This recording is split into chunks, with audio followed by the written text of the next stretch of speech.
Good morning student. લાસ્ટમાં આપણે એક ક્લાસિફિકેશન જોયું હતું, ફંજાઇન ક્લાસિફિકેશન, જેમાં ડિવિઝન માઇકોટા હતું, સબ ડિવિઝન મેક્ઝોમાઇકોટિના અને યુમાઇકોટિના. તો મેક્ઝોમાઇકોટિનામાં આપણે ક્લાસ 2 જોયા હતા, ઝિગ્નોમાઇસી અને બેસિડિયોમાઇસી. ઝિગ્નોમાઇસીમાં મ્યુકર અને બેસિડિયોમાઇસીમાં એગેરિકસ, એ બે જોવાનું. ત્યાર પછી ડિવિઝન માઇકોટા, સબ ડિવિઝન મેક્ઝોમાઇકોટિનાનું જોયું હતું. અને એમાં એક જ ક્લાસ હતો મેક્ઝોમાઇસી. તો બીજું ડિવિઝન કે ભાઈ પર્ટિક્યુલર એક ડિવિઝન, સબ ડિવિઝન છે, એક સબ ડિવિઝનના એમાં કઈ ફંજાઈ આવે છે અને કઈ ફંજાઈના કઈ કેરેક્ટરિસ્ટિક છે, સામાન્ય લાક્ષણિકતાઓ. કે ભાઈ સબ ડિવિઝન યુમાઇકોટિના છે, તો એની અંદર પહેલો ક્લાસ છે સાયટ્રિડિયોમાઇસી. તો સાયટ્રિડિયોમાઇસી છે એ ક્લાસમાં આવતી ફંજાઈના સામાન્ય લક્ષણ કયા છે ને એ લક્ષણના કારણે બધી ફંજાઈને સાયટ્રિડિયોમાઇસી ક્લાસમાં રાખવામાં આવેલી. તો એ જોવાનું છે. તો સૌથી પહેલો ક્લાસ છે ક્લાસ સાયટ્રિડિયોમાઇસી. તો એમાં motile cell with solitary posterior whiplash flagellum. Whiplash flagellum એ ફ્લેજેલાનો ટાઈપ છે. પોસ્ટિરિયર એટલે કે પાછળની બાજુ, સોલિટરી મોટાઇલ સેલ. તો જેટલા પણ સાયટ્રિડિયોમાઇસી ક્લાસ છે એમાં આવતી ફંજાઈમાં વાઇપલેસ ફ્લેજેલા આવેલી હોય, સેલમાં પાછળની બાજુ વાઇપલેસ ફ્લેજેલા આવેલી હોય. ક્લાસ હાઇપોસાયટ્રિડિયોમાઇસી, તો એમાં મોટાઇલ સેલ વિથ સોલિટરી એન્ટિરિયર એટલે કે આગળની બાજુ હોય અને ટીલ સેલ ફ્લેજેલમ હોય. આમાં વાઇપલેસ ફ્લેજેલમ જોવા મળે, આમાં ટીન સેલ ફ્લેજેલમ. વાઇપલેસ ફ્લેજેલા એટલે કે સામાન્ય આવી રીતના ફ્લેજેલા જોવા મળે. ટીન સેલ ફ્લેજેલમ તો કે આ ફ્લેજેલા છે એની ઉપર હેર લાઇક એપેન્ડેજ તંતુઓ જોવા મળે. તો એવી ફ્લેજેલાને ટીન સેલ ફ્લેજેલા કહેવામાં આવે. જે પેલી ડાયાગ્રામ છે એ વાઇપલેસ. તો હાઇપોસાયટ્રિડિયોમાઇસીમાં ફ્લેજેલા હશે પણ ટીન સેલ ફ્લેજેલા હશે. આમાં પોસ્ટિરિયર સાઇડ છે, આમાં એન્ટિરિયર સાઇડ છે એટલે કે આગળની સાઇડ. જેમ કે કોઈ એક સેલ છે, એક સેલમાં આ આગળની બાજુ ફ્લેજેલા થઈ કહેવાય, આ પાછળની બાજુ ફ્લેજેલા થઈ કહેવાય. ક્લાસ ઓમાઇસી. તો ઓમાઇસી ક્લાસમાં માઇસિલિયમ of fungi is well develop. એટલે કે માઇસિલિયમ એટલે કે તંતુ ગુચ્છ, આખું તંતુઓનું ગુચ્છ હોય એ વેલ ડેવલપ જોવા મળે. અને મલ્ટી ન્યુક્લિયેટ એટલે કે એક સેલની અંદર ઘણા બધા ન્યુક્લિયસ આવેલા જોવા મળે. મોટાઇલ સેલ બાયફ્લેજેલેટ એટલે કે જે મોટાઇલ સેલ હશે એ તમને આ રીતના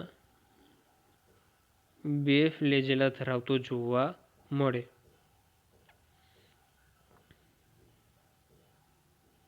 જેમાં એક ફ્લેજેલા વાઇપલેસ અને અધર હશે ટીન સેલ. બંને ફ્લેજેલા જોવા મળશે. Flagella are arranged in opposite direction એટલે કે ક્યારેક એક સાથે પણ જોવા મળે અને ક્યારેક વિરુદ્ધ દિશામાં જોવા મળે. તો આમાં વિરુદ્ધ દિશામાં જોવા મળશે.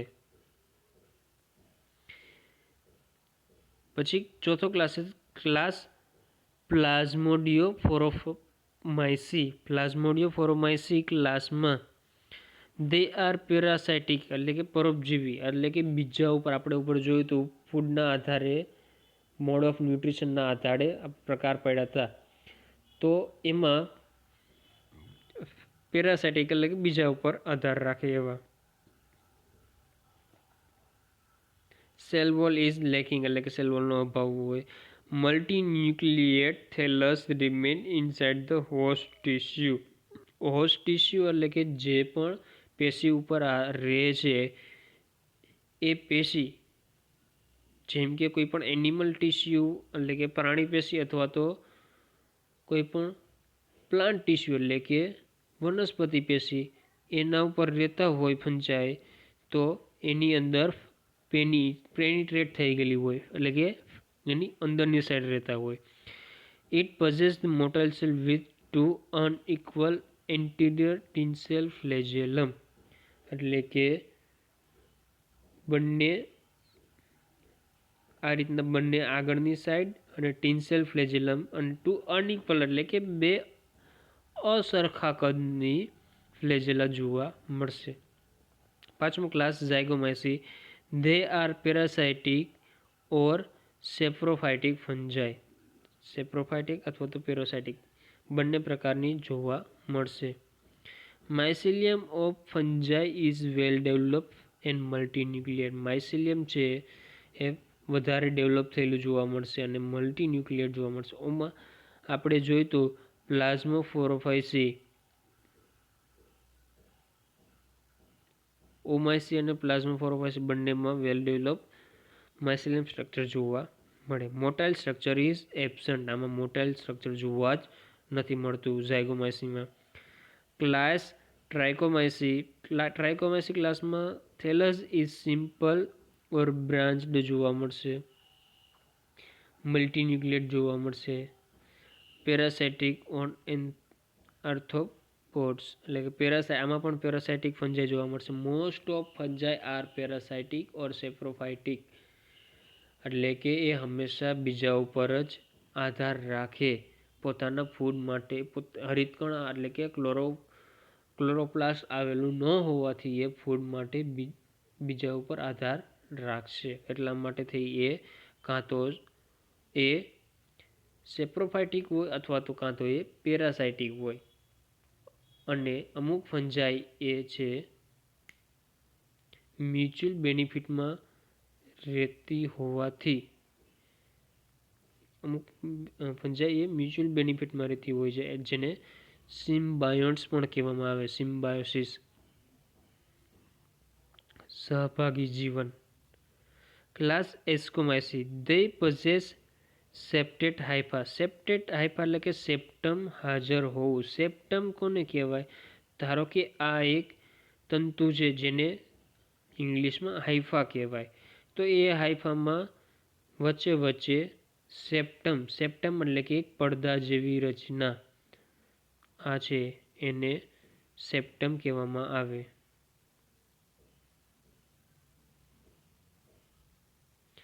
તો આવી રચના ધરાવતી હાઇફા સ્ટ્રક્ચરને સેપ્ટેટ હાઇફા કહેવામાં આવે. તે પ્રોડ્યુસ એસ્કોસ્પોર. વેજીટેટિવ રિપ્રોડક્શનમાં એસ્કોસ્પોર જોવા મળશે, જે આપણે ઉપર જોયું હતું જનરલ ક્લાસિફિકેશનમાં. એસ્કસ, જેને એક્સપોર અને એસ્કસ કહેવામાં આવે. Class deuteromycetes. They possess septate હાઇફા.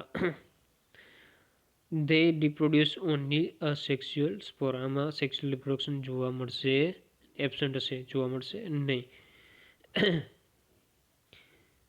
પછી છે ફંજાઈ ઇન હ્યુમન વેલફેર, એટલે કે ફંજાઈ છે એ માણસોને, હ્યુમન બીંગને કઈ રીતના ઉપયોગી થાય. ફંજાઈની ઉપયોગિતાઓ જોવાની છે. તો એમાં અલગ અલગ વસ્તુ છે. ફંજાઈ એઝ એ ફૂડ, એટલે કે ફૂડ તરીકે કઈ રીતના ઉપયોગી આવે છે. ફંજાઈ એઝ એ મેડિસિન, એટલે કે મેડિસિનમાં કઈ રીતના ઉપયોગી છે. અલગ અલગ મેડિસિન, કઈ મેડિસિન એમાંથી બને છે. Fungi production of organic acid. અલગ અલગ ઓર્ગેનિક એસિડ જેમ કે citric acid, itaconic acid, gluconic acid, kojic acid, આ બધા એસિડ બને છે. Fungi industry. અલગ અલગ ઇન્ડસ્ટ્રી જેમ કે બ્રેવરી ઇન્ડસ્ટ્રી, બેકિંગ ઇન્ડસ્ટ્રી, એટલે કે આલ્કોહોલ પ્રોડક્શન, ડ્રિંક એટલે કે આલ્કોહોલ પ્રોડક્શન, બેકિંગ એટલે કે બેકરીમાં. ફંજાઈ ઇઝ એન્ઝાઇમ પ્રોડક્શન, એટલે કે ફંજાઈમાંથી એન્ઝાઇમ પણ અલગ અલગ જાતના જેમ કે ઇન્વર્ટેઝ, ઝાઇમેઝ, અમાઇલેસ, સેલ્યુલેસ, આ બધા પ્રકારના એન્ઝાઇમ. Fungi in agriculture. એગ્રીકલ્ચરમાં જેમ કે nitrogen ફિક્સેશનમાં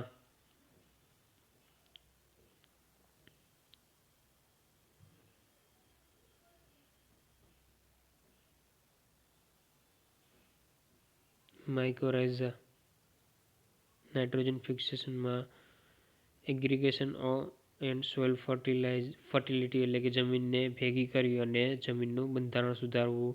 as a growth hormone. Fungi as a experimental material research, production in pigment as a ornamental. આ બધી ઉપયોગિતાઓ છે કે ભાઈ ફંજાઈ કઈ રીતના ઉપયોગી થાય એમ છે. તો આ બધી ઉપયોગિતાઓ આપણે સૌથી પહેલાં આપણે જોયું લાક્ષણિકતાઓ, સામાન્ય નોર્મલ કેરેક્ટરિસ્ટિક. આજે જોયું એનું ક્લાસિફિકેશન, અને ક્લાસિફિકેશનના આધારે કોમન કેરેક્ટરિસ્ટિક. હવે જોવાનું છે એની ઉપયોગિતાઓ, એટલે કે હ્યુમન બિંગને કઈ રીતના ઉપયોગી આવે, જે આવતીકાલથી ચાલુ કરશું. Thank you.